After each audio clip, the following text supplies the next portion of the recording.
देखें अब स्प्लीन पढ़ेंगे। स्प्लीन देखें जो है इसका जो साइज़ है इसकी हम सर्जिकल एनाटॉमी पढ़ रहे हैं, ठीक है ना। स्प्लीन की सर्जिकल एनाटॉमी पढ़ रहे हैं। स्प्लीन देखें इसका जो साइज़ है ना, इसका जो साइज़ है, अगर आप कप्ड हैंड देख लें, कप्ड हैंड जितना इसका साइज़ होता है। और जो लेसर सेक होती है ना, लेसर सेक, एक बात याद रखें, ये लेसर सेक की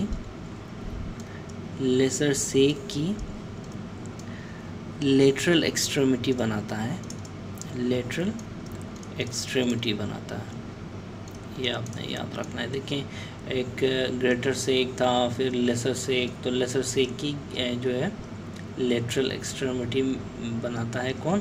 स्प्लीन, ठीक है। अच्छा, ठीक है ना। देखिए स्प्लीन के जो दो लिगामेंट्स आपने याद रखने हैं, एक होता है गैस्ट्रोस्प्लेनिक लिगामेंट, और दूसरा होता है रीनल लिगामेंट। गैस्ट्रोस्प्लेनिक लिगामेंट जो होता है ना, ये स्प्लीन से, ये गैस्ट्रो मतलब स्टमक, ठीक है, और ये स्प्लीन, ठीक है। स्टमक और स्प्लीन को ये मिलाता है गैस्ट्रोस्प्लेनिक लिगामेंट, ठीक है। गैस्ट्रोस्प्लेनिक लिगामेंट में ये फिर देखें, ये स्टमक के ग्रेटर कर्वेचर के साथ यहाँ पे स्प्लीन होता है, ठीक है। ये देखें अगर यहाँ पे स्प्लीन है तो इस जगह में फिर स्टमक होगा, ठीक है, स्टमक होगा, और यहाँ से आके ये ड्यूडेनम के साथ, तो ये जो ग्रेटर कर्वेचर और स्प्लीन के साथ ये लिगामेंट होता है, ठीक है ना, ऐसे, ठीक है। तो इस गैस्ट्रोस्प्लेनिक लिगामेंट में वेसल्स रन कर रही होती हैं, ठीक है ना। कौन कौन सी वेसल्स होती हैं यहाँ पे? Short gastric arteries, short gastric vessels, और दूसरी होती है लेफ्ट गैस्ट्रो एपिप्लोइक वेसल्स, ठीक है। ये दो वेसल्स होती हैं, कौन कौन सी? शॉर्ट गैस्ट्रिक वेसल्स और लेफ्ट गैस्ट्रो एपिप्लोइक वेसल्स, ये होती हैं गैस्ट्रोस्प्लेनिक लिगामेंट में। लीनो मतलब स्प्लीन, और रीनल मतलब किडनी, ठीक है, रीनल किडनी, ठीक है। ये लिगामेंट होता है,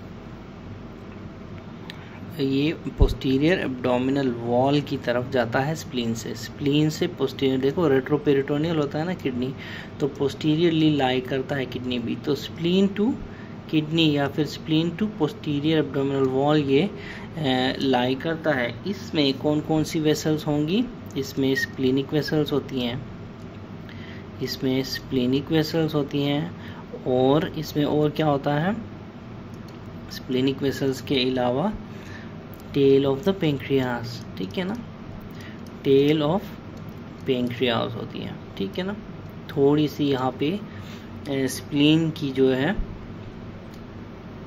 एनाटॉमी देखें, तो ये देखें, ये जो है हेड ऑफ द, ये है सी शेप ड्यूडेनम, ठीक है ना, ड्यूडेनम का सी कर्वेचर, उसके बाद हेड ऑफ द पेंक्रियास आके ऐसे आके टेल ऑफ द पेंक्रियास, और टेल ऑफ द पेंक्रियास के साथ जुड़ा होता है हमारा स्प्लीन, ठीक है। ये सारे का सारा स्प्लीन है, almost size of the cupped hand, ठीक है, size of the cupped hand होता है, ठीक है ना। सो स्प्लीन, तो ये जो है स्प्लीन याद रखें, lateral curvature of the laser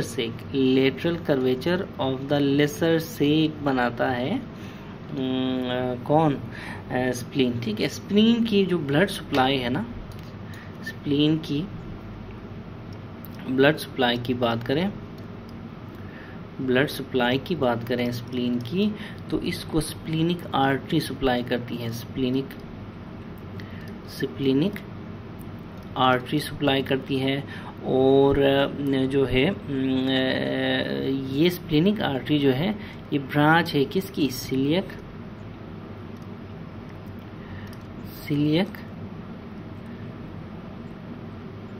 axis की, ठीक है, इसकी ब्रांच है ये, ठीक है ना। स्प्लीनिक वेन फिर ड्रेन कौन करता है इसको, स्प्लीनिक वेन ड्रेन करती है, ठीक है ना। स्प्लीनिक वेन ये देखें इस एरिया में पोस्टीरियरली आपको ये स्प्लीनिक वेन नज़र आ रही है, जो है ना ये स्प्लीन की तरफ जा रही है, ये यहाँ के ये ब्रांचेस में डिवाइड होती है, ठीक है ना। ये सो शॉर्ट गैस्ट्रिक वेन्स है, ये जो है लेफ्ट गैस्ट्रो एपिप्लोइक वेन है, ठीक है। तो यहाँ से स्प्लीनिक वेन इसको ड्रेन करती है। तो ड्रेन कौन करता है, स्प्लीनिक वेन, स्प्लीनिक वेन। अब देखें स्प्लीनिक वेन से जैसे जैसे ऐसे ऐसे ऐसे ऐसे यहाँ पे देखो तो यहाँ पे नीचे से इंफीरियर मेजेंटेरिक वेन ज्वाइन करती है। जब स्प्लीनिक वेन में यहाँ से इंफीरियर मेजेंटेरिक वेन ज्वाइन कर, याद रखें ये स्टमक के पोस्टीरियर एस्पेक्ट पे है इसलिए ये लाइट लाइट नज़र आ रहे हैं, ठीक है। ज्वाइन करती है तो फिर ये दोनों जो है ये कहाँ मिलते हैं, ये नीचे से जो सुपीरियर मेजेंटेरिक वेन आती है ना इसमें मिलते हैं। ये देखें यहाँ से सुपीरियर मेजेंटेरिक वेन आ रही है, यहाँ से स्प्लीनिक वेन आ रही है, और स्प्लीनिक वेन में कौन जुड़ता है, इंफीरियर मेजेंटेरिक वेन आके।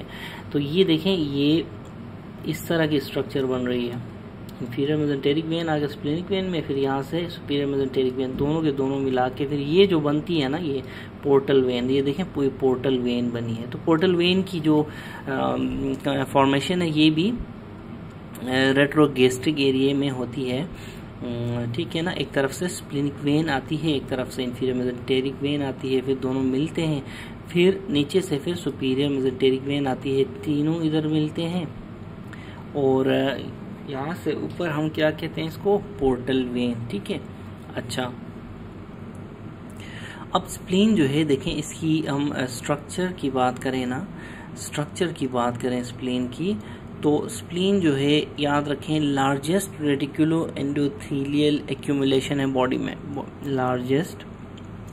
Largest reticulo endothelial accumulation of the body है स्प्लीन, ठीक है ना।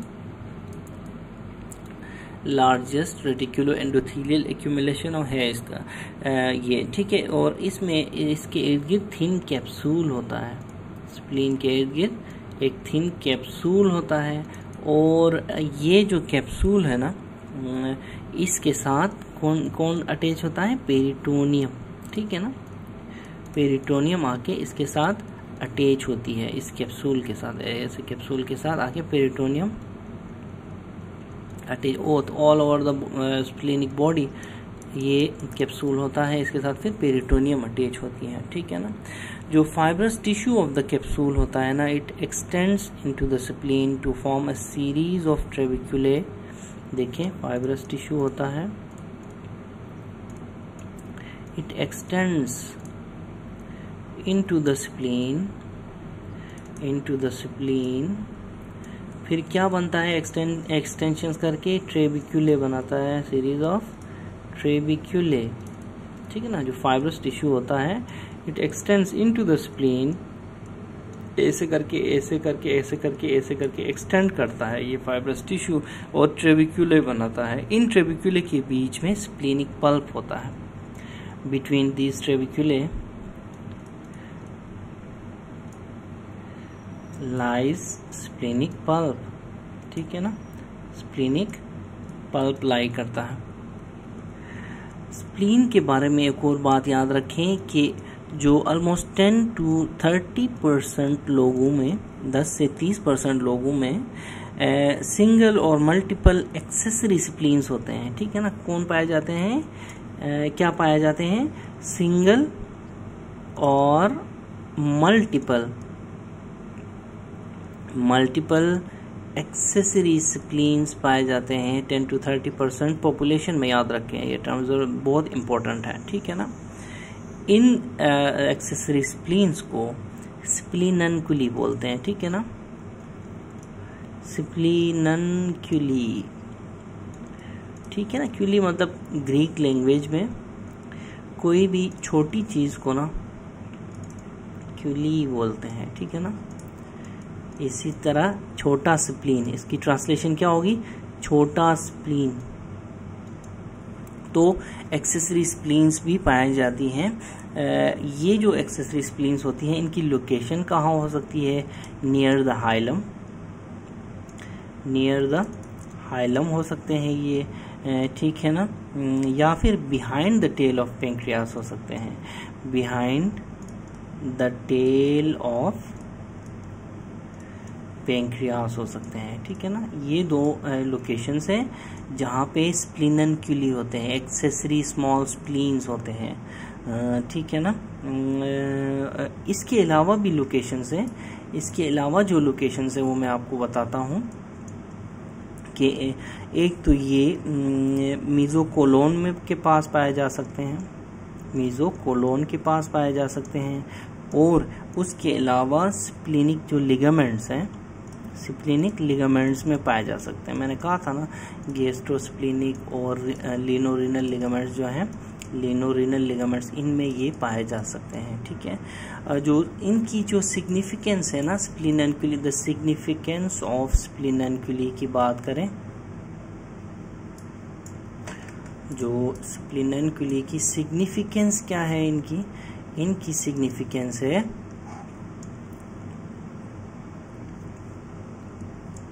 ये जो हैं ये असल में क्या होते हैं, एक्सेसरी मतलब जो सपोर्टिंग है, ठीक है, एक्सेसरी, या फिर इनको मिनिएचर स्प्लीन्स भी बोलते हैं, ठीक है। इनका जो सिग्निफिकेंस है ये कि ये जो जितने भी नॉर्मल फंक्शंस होते हैं ना, नॉर्मल फंक्शंस ऑफ स्प्लीन होते हैं ना, वो सारे ये सरअंजाम दे रहे होते हैं, याद रखें, नॉर्मल फंक्शंस ऑफ स्प्लीन सरअंजाम दे रहे होते हैं, ठीक है ना। तो अब जब भी कोई ऐसी कंडीशन की वजह से जो स्प्लीन को रिमूव किया जाए, ठीक है, फॉर एग्जांपल कोई ऐसी डिजीज़ है पेशेंट को, ठीक है ना, जिसमें for example destruction of RBCs related कोई डिजीज़ है, डिस्ट्रक्शन ऑफ आरबीसीज रिलेटेड कोई डिजीज़ है, तो ऐसे केस में हमने इसकी सर्जिकल इम्पोर्टेंस ये है कि अगर हमने स्प्लीन को रिमूव किया, स्प्लीनेक्टमी की, तो साथ साथ हमने एक्सेसरी स्प्लीन्स को भी, एक्सेसरी स्प्लीननक्यूली को भी हमने निकाल देना होता है, ठीक है ना, इनको भी हमने रिमूव करना होता है। ये सिग्निफिकेंस है इसकी सर्जिकल, ठीक है ना। अगर आप एक्सेसरी स्प्लीन्स को नहीं निकालेंगे तो सिर्फ आपने अगर बड़ा स्प्लीन निकाल दिया है, ओरिजिनल स्प्लीन को रिमूव किया है, तो फिर क्या होता है, इसकी गैर मौजूदगी में, मेन स्प्लीन की गैर मौजूदगी में एक्सेसरी स्प्लीन्स ये हाइपरट्रॉफी कर जाएंगे, ठीक है, ये इंक्रीज़ करेंगे, साइज़ में इंक्रीज़ करेंगे, और क्योंकि ये normal function of the spleen करते होते हैं, तो उस पेशेंट को जो स्प्लीन की वजह से प्रॉब्लम्स आ रहे थे वो परसिस्ट करेंगे, वो जाएंगे नहीं, और पेशेंट फिर दोबारा उसी स्टेट में आ जाएगा आपके पास, ठीक है ना। और एक और बात स्प्लीन के बारे में याद रखें कि अगर फॉर एग्जांपल किसी पेशेंट को ट्रॉमा हुआ है, ठीक है, जैसा कि ट्रॉमा में स्प्लीन की इंजरी, एब्डोमिनल स्प्लीन की इंजरी जो है एब्डोमिनल ट्रॉमा में बहुत कॉमन है, तो ट्रॉमा देखिए, ट्रॉमा को मैं TR लिखता हूँ। अगर ट्रॉमा में मेन स्प्लीन आपके पेशेंट का मेन स्प्लीन जो है वो अगर ट्रॉमा में इंजर हुआ है और उसको आपको निकालना पड़ रहा है, तो ऐसे केसेस में आपने जो स्प्लीननक्यूली हैं, मिनिएचर स्प्लीन्स हैं, जो कि 10 to 30% की पॉपुलेशन में पाए जाते हैं, इन स्प्लीननक्यूली को आपने प्रिजर्व करना होता है ताकि ये क्या कर सकें, normal function of the spleen ये हमें प्रोवाइड कर सकें, ठीक है ना। तो ट्रॉमा में, न सिर्फ ट्रॉमा में, याद रखें स्प्लीनिक एब्सेस में भी अगर आपकी मेन स्प्लीन में एब्सेस हुआ है, उसको रिमूव करना पड़ रहा है, तो भी आपने ऐसे पेशेंट में स्प्लीननक्यूली को प्रिजर्व करना होता है, ठीक है ना। जब आप प्रिजर्व करेंगे तो स्प्लीन का जो नॉर्मल फंक्शन है वो जो है वो करते रहेंगे, ठीक है ना। तो ऐसे केसेस में क्या होता है, ऐसे केसेस में जो स्प्लीननक्यूली हैं ये नॉर्मल फंक्शन करते रहेंगे, जैसा कि जो है डिफेंस मैकेनिज्म्स इम्यून फंक्शन में बहुत इम्पोर्टेंट रोल प्ले करता है स्प्लीन। तो ये बॉडी के लिए जो है बहुत ही वर्थी रहेगा, ठीक है ना। तो ये पेशेंट को डेडली इन्फेक्शंस से सेफ रख सकते हैं, बचा सकते हैं।